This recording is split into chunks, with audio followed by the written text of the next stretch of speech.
C'est le calendrier, le calendrier, le calendrier de l'Avent, le calendrier de l'Avent, de l'Ashtipedag. Oh oh oh! Comment faire un calendrier de l'Avent sans vous parler de la grande roue de Lille? Pour cette 22e case, on part en reportage sur cette attraction incontournable des fêtes de fin d'année. Quand la grande roue, haute de 50 mètres et ses 36 nacelles se déploie sur la place Charles de Gaulle, les Lillois sont prévenus, les fêtes de fin d'année peuvent enfin commencer. Je suis Mathieu Lestocquois, je suis gérant de la Grande Roue sur la Grande Place de Lille.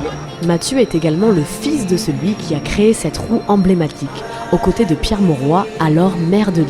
En travaux pour construire un parking souterrain, la Grande Place était désertée par les Lillois. Alors il faut revenir 34 ans en arrière et la Grande Place que vous avez là derrière vous était à ciel ouvert, c'est-à-dire que le parking qui était en dessous, il y a eu des fouilles qui ont été faites et malheureusement les travaux qui devaient être rapides ont mis beaucoup de temps et le vieux Lille en fait se mourait. Il fallait ramener les gens au centre de Lille et en fait l'idée c'était Pierre Mauroy et mon père qui ont imaginé faire venir la Grande Roue juste pour les lumières et un fond de musique.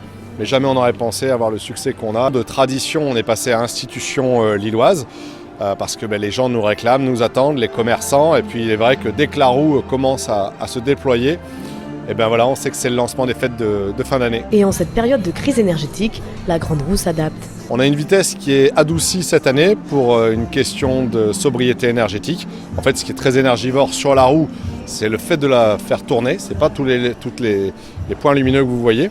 Donc nous, pour nous inscrire dans la sobriété énergétique, on a décidé de baisser la vitesse. Et à la sortie de la Grande Roue, tout le monde semble ravi. Franchement, c'est positif. Les impressions sont super chouettes. On voit la ville vraiment de haut et c'est à faire. Même si d'autres ont eu un peu plus de frayeur. C'est bien, mais juste quand on était en haut, ça fait un peu peur vu que ça bouge un peu avec le vent. Après, c'est une bonne expérience, mais c'est en haut quand tu arrives, le froid aussi, ça fait un peu flipper, quoi. Alors, pour celles et ceux qui voudront tenter l'expérience, la Grande Roue de Lille vous attend jusqu'au 16 janvier.